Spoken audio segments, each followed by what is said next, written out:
Hey, what's up, everybody? This is the Hood News on the Hood on Log. Well, today's topic, which for some reason I don't seem shocked. 30 police officers in California, and I'm sure this is happening all over the world, um, are under investigation for buying underage pussy.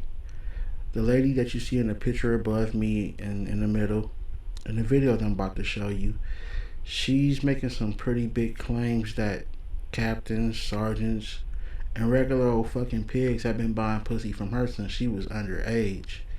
She even claims that she has text messages and video and pictures to prove this. So I'm gonna go ahead and let y'all watch the video, and I'm gonna come back and tell y'all what I feel about this fuck shit.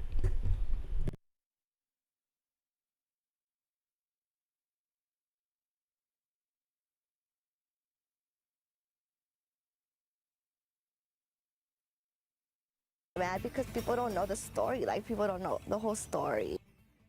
The ABC 7 News I-Team has exclusive new information from an interview with the 18-year-old woman at the center of the Oakland police sex scandal. Good evening. I'm Kristen Z, in for Dan Ashley. And I'm Amma Dates. That scandal has spread to even more law enforcement agencies. The latest, Livermore Police. Dan Noyes is here with the first of several reports you'll see only on 7. Dan? Kristen and Amma, the scandal is growing. At this point, dozens of careers are on the line. Officers, sergeants, and captains are under investigation for having sex with a young prostitute. Several incidents when she was underage. In many ways, she's a typical teenager, concerned about her appearance for our interview. I don't have lipstick on. That's all right, go ahead. I'm sorry. That's okay. But she has seen more in her 18 years than anyone should in a lifetime. Meet Celeste Guap. That's not her real name. Guap means money. Guap means money. Well, yeah, it's like slang, like the street for money. Even though her mother holds a good job as an Oakland police dispatcher, Celeste was exposed to drugs and prostitution growing up in Richmond, and then decided to hit the streets herself. Can you tell me at what age you actually took money for sex? I was told the first time. Celeste tells me she now works on Oakland street corner and finds clients on social media. Celeste says she was 16 when she had sex with her first officer, an Oakland cop, her mother's friend. And he would tell me, he'd be like, hurry up and turn 18. But I talked him into it, and I feel guilty. Because he was trying to do the right thing. Celeste tells me 2 more OPD officers had sex with her when she was underage, as did a Contra Costa Sheriff's deputy. Yeah, she says the officers told their friends. I would get texts and, Like saying what? yeah, I'm an Oakland cop too. And straight up, they'd just be like, oh yeah, my friend, blah, blah, blah, told me about you. And you would meet Yeah. after that? Yeah. Celeste says she slept with more than 30 in all. Street cops, sergeants, captains, even a police dog handler. So I wanted to meet his canine, and he did. There was this one time we dated in the car, and he had his canine watching us from the back seat. Celeste tells me investigators have interviewed her and copied everything on her phone. Texts and chats with officers, even photos of them having sex. Here's how the police sex scandal is spreading. According to Celeste, it involves 16 officers from the Oakland Police Department, 6 Richmond police officers, 4 Alameda County Sheriff's deputies, 3 San Francisco cops, 1 Contra Costa Sheriff's deputy, 1 Livermore cop, and 1 police officer from the U.S. military's Defense Logistics Agency, who contacted Celeste after the scandal erupted. It was just a coincidence that the Richmond park I chose for the interview was the same place many cops took her for sex. 3 out of all the 30 paid me, yeah. Only 3 out of Yeah. 30? Yeah. Why did you have sex with the other ones who didn't pay you? I don't know, that I just look at them like information, like their perks become your perks, Celeste showed me texts in which officers appeared to tip her off to police operations. One exchange from this past March with a cop she nicknamed Superman reads, "Want some advice?" Celeste answered, "Tell me, handsome. Stay off East 14th from Fruitvale to 42nd tonight. There's a UC, or undercover operation." Celeste also tells me on at least 10 occasions, officers provided police reports or inside information on criminal cases for her and her friends. And now she's trying to protect those officers by refusing to turn over their names. Even OPD's mad at me because I won't give them everybody, but But do you think that they're standing up for you in any way? no. They all turned their backs on me. Yet you won't give up all the names. No.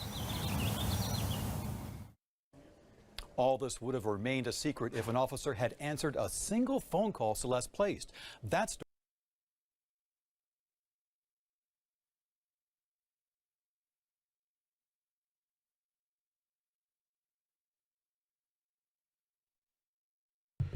Man, oh man. So look here. I got a few things I want to say about this shit. Number one, you officers slash pigs are fucked.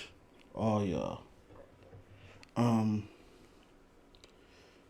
the ones that contacted her after she basically snitched or told on y'all, you gonna have to explain what was your whole purpose. How did you have her number? What was your affiliation with her? You niggas is fucked. Y'all might as well retire right now. Another thing is, even though she's not giving up their names, unless they got burner phones, it's nothing for the pigs to trace back who the numbers belong to.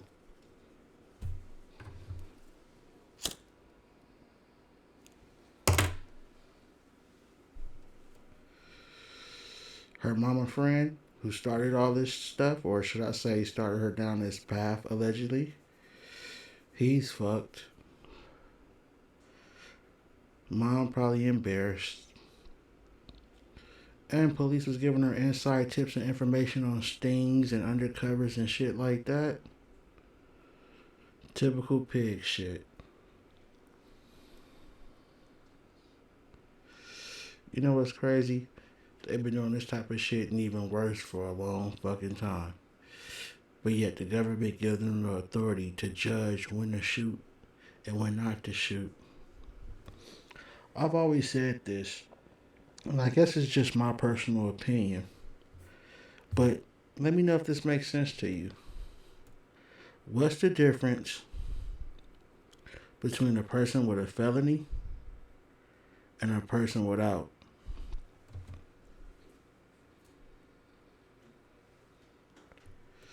One committed a crime and got caught. The other one just ain't got caught yet. Makes sense, don't it? Think about it. All these different government agencies, careers and jobs, including police officers and government political figures and positions, we've seen them all commit crimes and we've seen them all be convicted of crimes. But because at the time of the application or placement of job, they didn't have one, they was able to get put in that position, right? But then if an ex-felon goes and applies and puts that he's a felon, they most of the time overlook you, don't even want to be bothered with you. Think about it. Timmy has no felonies.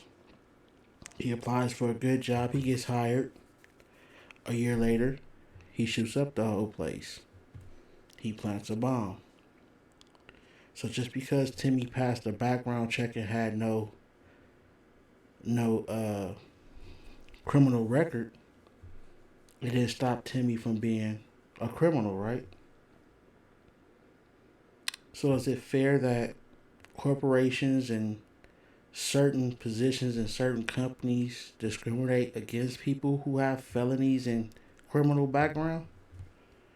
As you can see, it still don't stop nothing. The people that shoot up places, blow up stuff, rob things, they normally don't have a record. That's how they was in position of power to have access to do it. Most white collar criminals that steal money, people information to use it for financial gain and other reasons illegally, these people are college educated, career working and driven people who most of the time are either rich or damn near close to being rich. Then you find out, boom, they embezzled $5 million out of a fund, out of a company, out of a client's pocket. The point I'm making is stop discriminating against people with criminal background. I understand that it would be, in your opinion, a bad choice to hire someone, but people do change. The same way people without records become bad people at some point sometimes, people who commit crimes also can turn around and end up being good people, is what I'm trying to say. I mean, shit, I got a felony. I would love to have my gun license just to protect myself from people who want to harm me, who want to take from me. But because I have a record, I'm not allowed to carry a weapon. So that means if somebody run up on me, either I got my illegal weapon on me and I'm taking jail chances, or I don't have it on me and they kill me. How is that fair to me? I commit a crime, and that means that I can no longer defend myself. Well, you may say, well, there are certain weapons you can use, but yeah, if my enemy or the person that's coming to harm me has a gun, other than a gun, what am I to use to defend myself? See, they don't care about that. It's like, oh, well, you're a criminal, so if somebody comes to harm you, you better use your hands. My hands versus a gun? How the fuck does that work?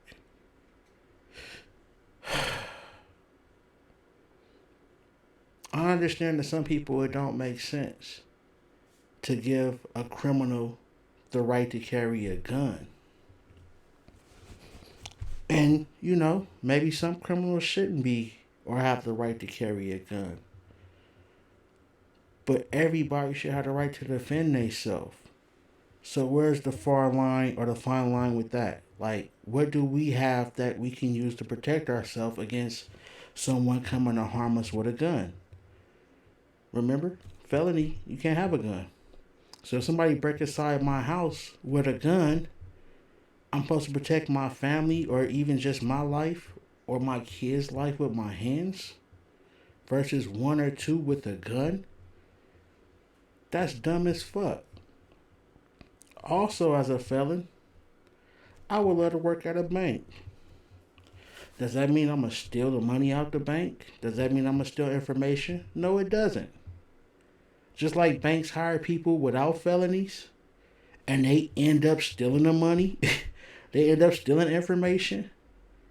It's no fucking difference. If it's going to happen, it's going to happen. That's the point I'm making. Like, laws need to be changed. I should be able to have a gun to protect myself, not to do more harm or to do crime. Yeah, I made a mistake, but I should have the right to defend myself. And telling me to use my fist or a baseball bat versus a gun, that ain't good enough, bruh. And if they come 2, 3, 4, 5, 10 deep, I'm really asked out with a baseball bat. I ain't catching bullets with my hands. What the fuck? That shit is stupid. All I'm saying is think about it, and something needs to change. Because as an American, I should have the right to defend myself, whether I'm an ex-criminal or not. And that's just facts. Even if you gotta do something where, like, okay, as a criminal, you can have a gun, but it has to be a special registration. We have to have your DNA on file and the serial number to the weapon. And at any point in time, we can request you bring that weapon in to be tested and analyzed. I'll even be cool with that. Even though that's some bullshit right there, I would still be cool with that because my goal is not to do no harm. It's only to defend myself with a weapon. But to take away my right to protect myself, gun versus gun, that shit ain't right. And that's how felons get killed. Or that's how felons end up back in jail. Because we refuse not to have a gun and get caught slipping. I'm your host and CEO, Official. This is the Hood News on the Hood on Lock. Y'all stay smoking.